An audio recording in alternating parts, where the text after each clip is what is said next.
Bom, pessoal, eu estava pensando em gravar 2 vídeos, mas acho que vou tentar resumir tudo em um só.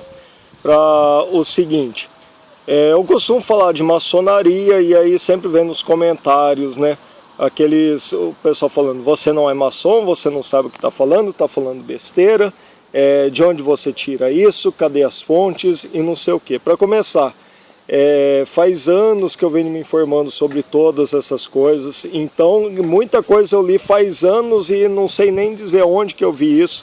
Agora, se a fonte é confiável ou não é, eu não estou pedindo para ninguém acreditar e botar a mão no fogo por nada que eu falo, pelo contrário, eu estou estudando, pesquisando, refletindo, chegando a conclusões, juntando as peças aos poucos, para tentar entender como é que as coisas acontecem. Então, eu nunca pedi para ninguém acreditar em nada do que eu estou falando, pelo contrário, eu aconselho a vocês, eu prefiro que vocês duvidem de tudo que eu falar em todos os meus vídeos, não acreditem em nada do que eu falar, duvidem e façam o seguinte, eu tenho certeza que esse cara está mentindo, está inventando, vão e pesquisem, se informem, busquem informação por vocês próprios, porque às vezes mesmo que eu deixe um link aí na descrição, como eu tenho blog já faz anos, eu já vi muito vídeo que eu coloquei como referência no meu blog, que eu compartilhei no blog, às vezes no Facebook, coisa que a gente posta e 2, 3, 4 anos depois a gente vai ver o negócio saiu do ar. Já teve vídeo que eu postei no meu blog e uma semana depois tinha saído do ar. Então, não adianta deixar links e referências, vão atrás, pesquisem. Então é o seguinte, duvidem de tudo que vocês verem na internet, né? Não botem a mão no fogo por nada, principalmente se eu, por exemplo, falo alguma coisa sobre a maçonaria e aí no comentário alguém vem falar, não tem nada a ver, você não sabe o que está falando.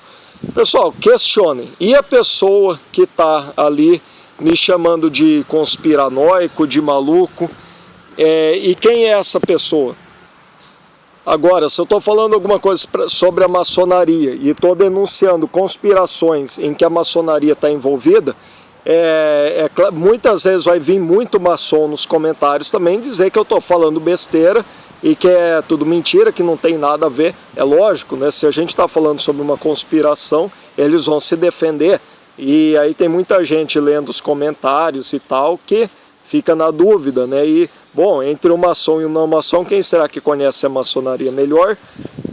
Aí vocês procurem aí sobre o tal do círculo interno da maçonaria, que a maçonaria é dividida em graus, tem os idiotas úteis da base que entram lá só para ganhar um dinheirinho, né, para ter algumas vantagens financeiras, profissionais, por interesses pequenos, egoístas, e tem os maçons do topo, que são os que, quanto mais o cara vai subindo na pirâmide, nos graus da maçonaria, mais ele sabe, né? E aqueles do topo não estão em videozinho de internet comentando e se revelando. Esse sim é a sociedade secreta, né? É a parte mais secreta da maçonaria. São aqueles que não são os idiotas tontos que ficam colocando adesivo em carro, né? Esses aí que fica colocando adesivo, que fica falando de maçonaria na internet, esses são os tontos, são os de graus baixos, né? Então, pessoal, sempre questionem, sempre duvidem. Vamos fazer um exercício, já ficou longo demais o vídeo, eu vou tentar resumir.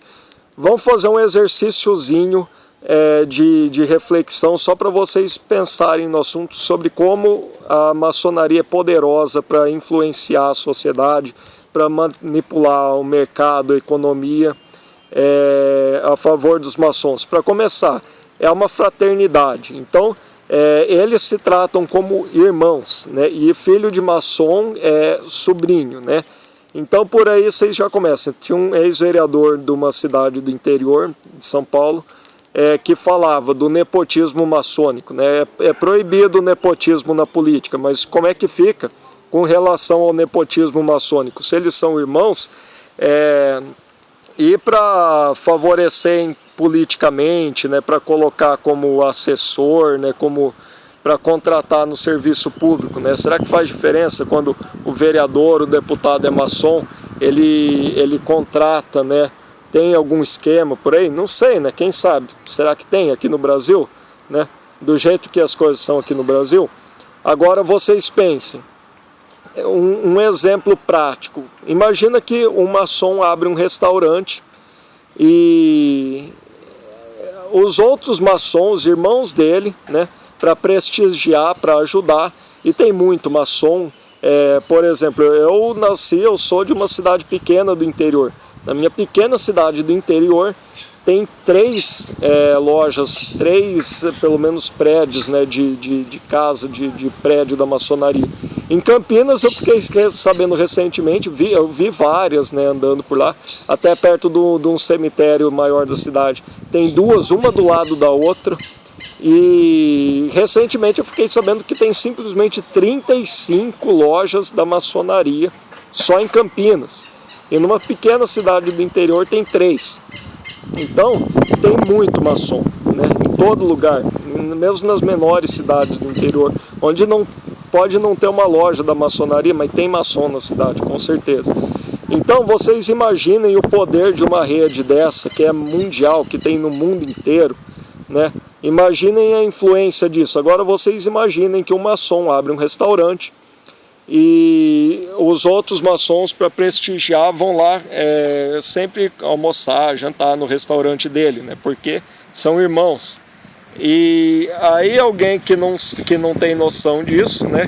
Que talvez o restaurante de um maçom tem algum símbolo, alguma coisa que os outros maçons, mesmo não sabendo que o dono do maçom é restaurante, reconhecem aqueles símbolos na arquitetura e sabem que o dono do restaurante é maçom.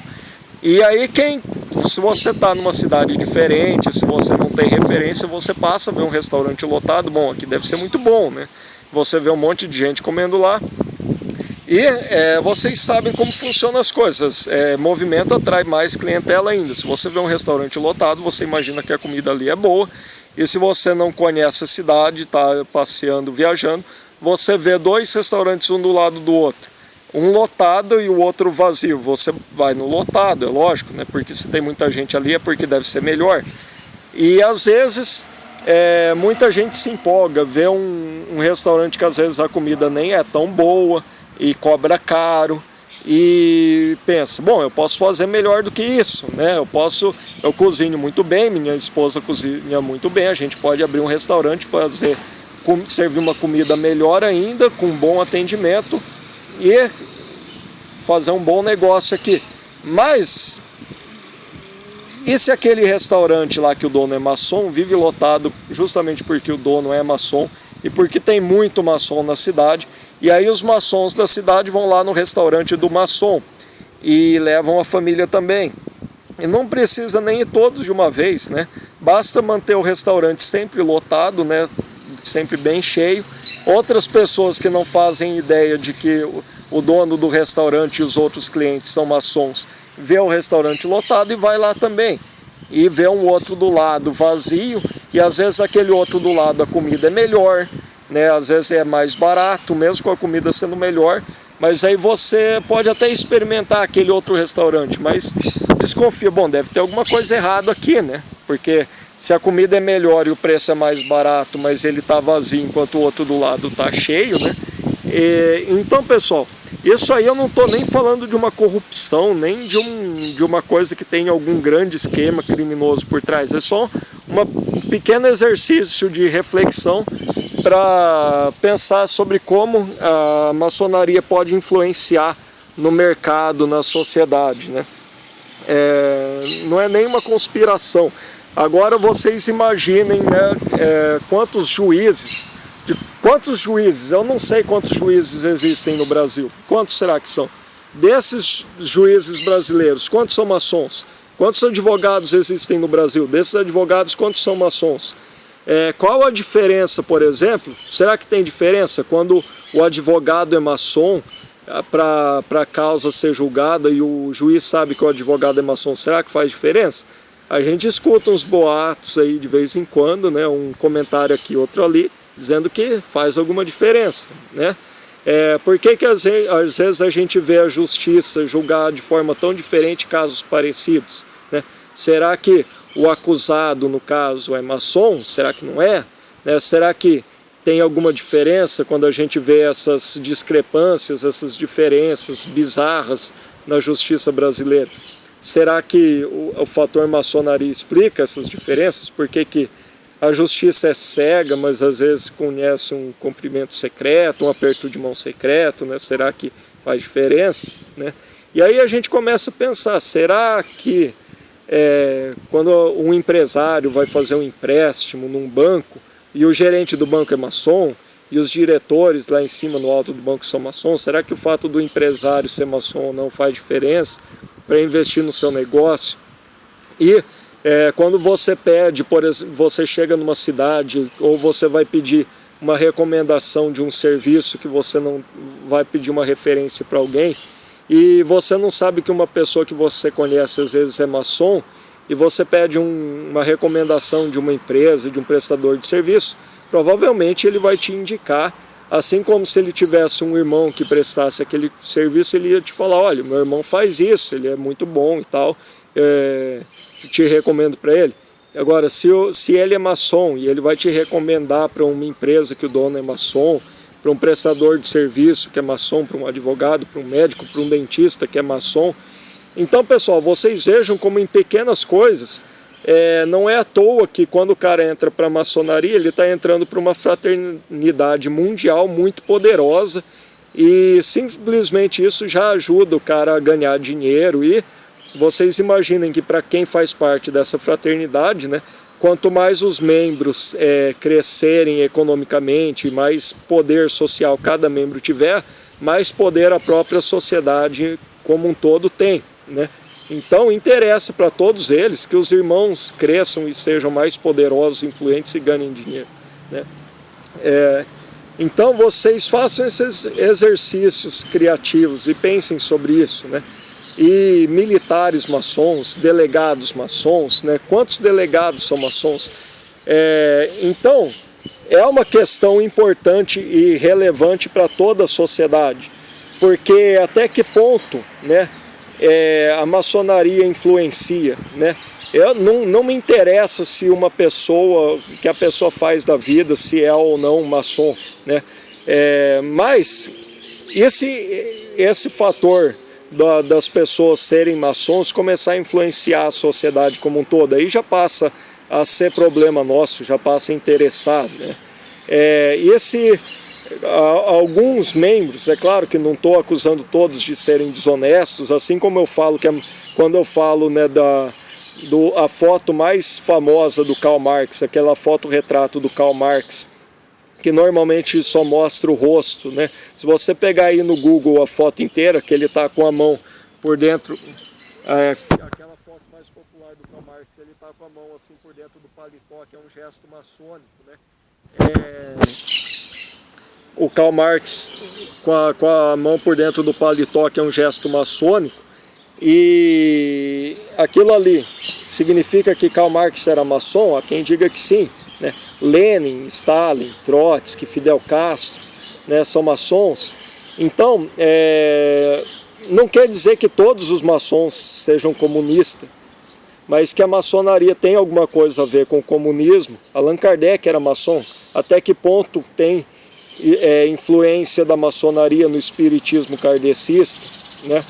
E Freud era maçom. Até que ponto a psicologia tradicional, né, tem relação com a maçonaria? Qual a influência da maçonaria nas universidades, né? Os professores, diretores, né, reitores de faculdades serem maçons, políticos, deputados. Quantos deputados são maçons? Uma vez eu vi um comentário de um cara que se dizia maçom sobre uma legislatura aqui no estado de São Paulo de 94 deputados estaduais. Se não me engano, 82 ele disse, não lembro exatamente, mas de 94, acho que 88, ou ele disse, não lembro exatamente, que não eram maçons. E eu não lembro agora a quantidade de mulheres que tinha, e que obviamente não eram da maçonaria, mas podiam ser Rosa Cruz, por exemplo.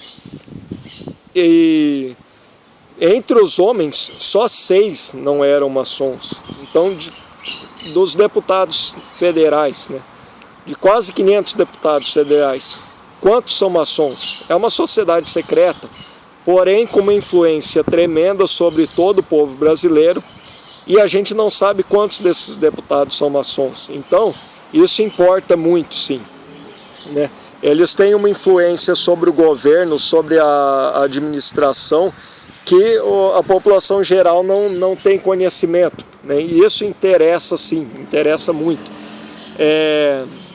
E aí, quando o Adam Weishaupt, né, bolou lá no começo, quando ele fundou a Sociedade Illuminati, ele já teve essa ideia de infiltrar a Sociedade Illuminati na maçonaria para aumentar o poder da Sociedade Illuminati dentro de toda a rede maçônica, né? E há quem diga que o Adam Weishaupt era um laranja, né, um testa de ferro, trabalhava para a família Rothschild, que é a família mais poderosa Illuminati, né? As duas famílias mais conhecidas Illuminati, Rothschild e Rockefeller. E aí você imagina que esses são os maiores banqueiros do mundo, e a maçonaria funcionando nessa base de fraternidade, sabe qual é? Um irmão ajuda o outro, sabe? Uma mão lava a outra, eles se ajudam, mesmo que não tenha nada de maligno, por mais terrível, uma grande conspiração maligna. De qualquer jeito, por mais bem intencionados que eles sejam ao se ajudarem, eles estão influenciando toda a sociedade. E quando você coloca nesse meio os banqueiros mais poderosos do mundo, Rothschilds, Rockefellers, Warburgs, George Soros é maçom? Será? Né? E aí você coloca essa sociedade Illuminati inserida dentro dessa rede da maçonaria, você tem uma rede poderosíssima, né? Então isso interessa muito, sim. E esses banqueiros Illuminati que controlam o mundo, eles não teriam todo esse poder, por mais dinheiro que eles tenham, se não fosse essa rede de influência da maçonaria, policiando comentários e vídeos na internet e acusando de conspiranoicos e malucos aqueles que falam alguma verdade que contraria os interesses dessa elite globalista, que contraria a ideologia maçônica, que contraria o politicamente correto, o maçonicamente correto, né? Aquilo que está de acordo com o pensamento deles, né? E, pessoal, tem uma frase, né, do que circula sobre o Lenin, que, segundo Lenin, a partir do momento que o governo, né, que uma ditadura comunista controle e seja dona de todas as empresas, de toda a economia, oposição política representaria morte por inanição. Então ninguém poderia se opor a um governo comunista, porque o governo controla toda a economia, todas as empresas, e então a pessoa não conseguiria trabalho e morreria por não ter dinheiro para comprar comida, né, e a família passaria fome. Agora, vamos pensar o seguinte, a gente vive num capitalismo, né? Nem todos os maçons são comunistas, é claro, né? Tem maçom de direita e maçom de esquerda.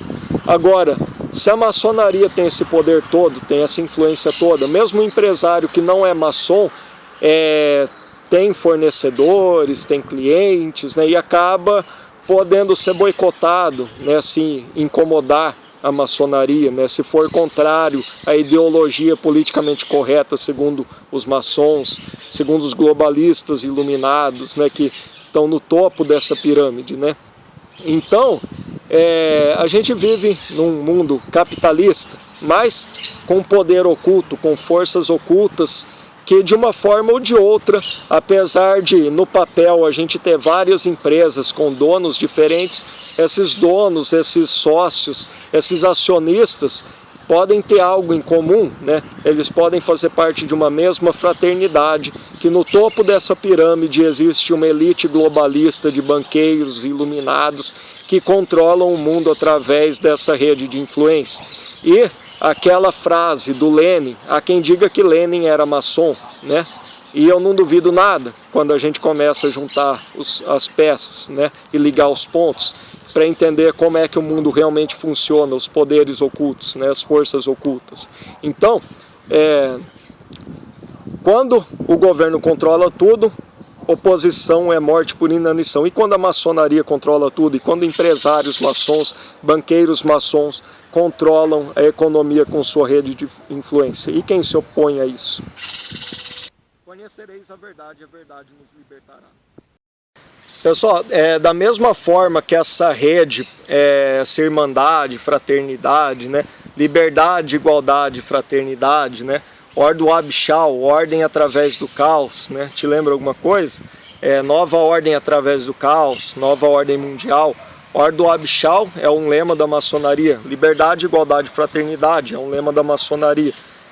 Pensem nesse lema, liberdade, igualdade, fraternidade, lema da maçonaria, lema da Revolução Francesa. E será mera coincidência que a gente poderia resumir todas as ideologias esquerdistas e liberais nesse lema liberdade, igualdade e fraternidade, né? Ordo ab chao, ordem através do caos. Destruir a velha ordem para construir uma nova ordem, né, politicamente correta, de acordo com os interesses, né, de certa sociedade secreta, né, de certos comunistas globalistas, né. Pessoal, não é só no mundo real, né, na economia, no mercado, nos negócios, na carreira política, na carreira profissional, que essas sociedades secretas têm muita influência. Na internet também, no pensamento das pessoas. Quando, por exemplo, algumas pessoas, né, têm coragem de falar umas verdades sobre nova ordem mundial, né, sair daquilo que é permitido, né, se falar sobre nova ordem mundial, né, sair daquela oposição controlada, daquela falsa oposição, né, da estratégia das tesouras, do teatrinho, da falsa dualidade, direita contra esquerda, né. Como eu disse, eu não desminto, né, nem todo maçom é esquerdista. Quando eu falo que Karl Marx era maçom, né, que Lenin era maçom, né, e a gente encontra e tem bons motivos para acreditar nisso. Eu não acredito em tudo que eu vejo na internet, não.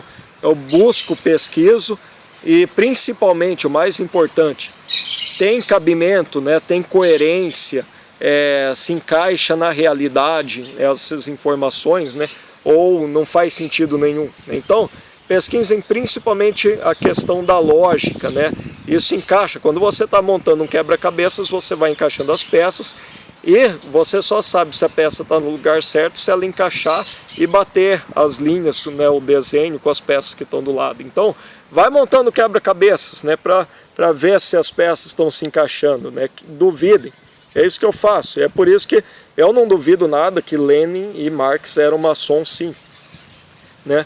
E na internet eles também têm uma influência poderosíssima. Por exemplo, eu sou nacionalista, né? E muita coisa que eu falo incomoda muito os globalistas, né? E quando a gente percebe que esses globalistas, né, estão ali dominando a maçonaria, né, estão no topo da pirâmide, mesmo que pode até ter algum maçom nacionalista, né? Tem o nome até do doutor Enéas Carneiro numa lista de maçons brasileiros, né? Pode até ser que ele fosse, né? Talvez não tenha aquela frase no Poderoso Chefão, né? Mantenha seus amigos por perto, mas seus inimigos mais perto ainda, né? Para que você esteja sempre ali de olho no que eles estão fazendo, para que você saiba o que eles estão fazendo. Então, a maçonaria está aberta, né? Quanto mais variedade ali dentro, né, maior a influência, maior a rede, né, mais espalhada a rede de influência deles, né? Então, e mais eles podem controlar e manipular, né, quem está ali dentro, né? Pessoal, imaginem que alguém fale uma verdade, né? Uma pessoa, aleatoriamente, assim, diga uma verdade que contraria os interesses desses globalistas, né, na internet. E aí chove do nada, aparece um monte de gente falando: seu maluco, seu idiota, você não sabe o que você está falando. Cadê as fontes? Cadê as provas? Você não tem provas. Você é um doido, né, conspiranoico, né? Isso te lembra alguma coisa? Você já viu isso em algum lugar? E aí você vê que a pessoa está falando uma verdade, mas de repente chove um monte de gente acusando, né, ad hominem, acusando e exigindo provas, por mais que aquela pessoa esteja dizendo uma coisa que tenha muita coerência. Agora imaginem um maçom gravando vídeos no YouTube, com um blog, postando coisas na internet, no Facebook, né? E você acha aquilo ali meio estranho, mas aparece um monte de gente puxando o saco, jogando confete. É verdade, e um monte de gente compartilhando e elogiando, né? E de repente, né, do dia para a noite, aquele cara que começou a postar vídeos no YouTube ontem, de repente ele já tem uma legião de seguidores e o canal cresce muito rápido, porque tem muita gente compartilhando e elogiando os vídeos dele, né? Por mais que você veja outras pessoas e outros canais que você vê que dizem muito mais verdades, né, e tem muito mais coragem, e o canal não cresce, e eles são muito atacados por todos os lados, por gente de direita e de esquerda, porque são nacionalistas, porque falam verdades que contrariam os interesses dos globalistas, né? Mas tem aqueles que ficam mais em cima do muro, né, que não são tão polêmicos, né, que são moderados, né? Moderados por quem? Moderados pelo quê? Né? Que tem opiniões, né, mais amenas, né, mais aceitáveis, toleráveis, politicamente corretas, né? O que é ser extremista, né? Dizem que os extremos, né, se aproximam, que tanto a extrema direita quanto a extrema esquerda, né, se aproximam. O que é extrema direita e o que a extrema esquerda tem em comum, né?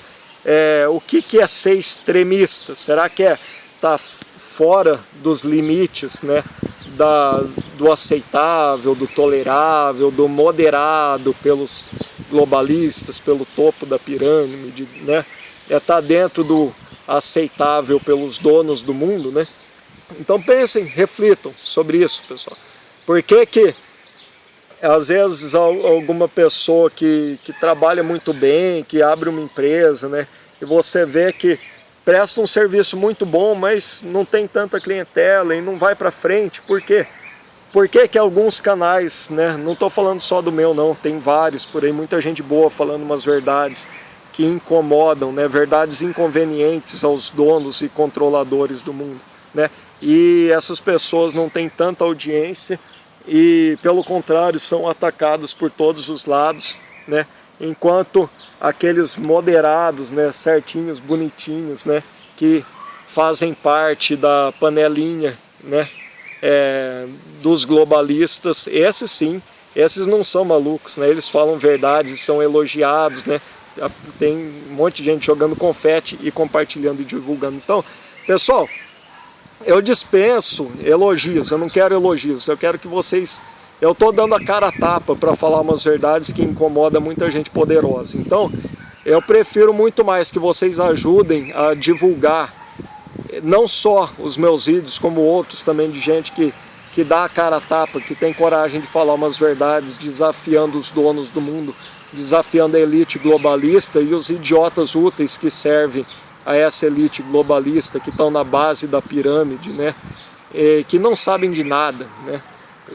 Então, que são feitos de tontos, né? São usados, manipulados, e um dia acabam descobrindo que foram usados quando é tarde demais, né? Enfim, pessoal, é isso. Busquem conhecimento, né? Quando perguntaram para o doutor Enéas qual que era o conselho mais importante que ele tinha, era busquem conhecimentos. Apenas o conhecimento liberta, né? Jesus disse, conhecereis a verdade vos libertará. Divulguem, compartilhem o conhecimento, né? Porque a gente espalhando a verdade, espalhando o conhecimento para a maior quantidade de pessoas possíveis, quem sabe assim, como povo, como sociedade, a gente consiga se libertar das garras desses traidores da pátria, vendidos, que trabalham e servem a essa elite globalista que domina o mundo, né? Então, espalhem, divulguem o conhecimento, e quem sabe como povo, como nação, a gente, através de uma revolução nacionalista, a gente consiga se libertar dessa escravidão mental, inclusive, né? Então, divulguem o conhecimento, né? Conhecereis a verdade nos libertará.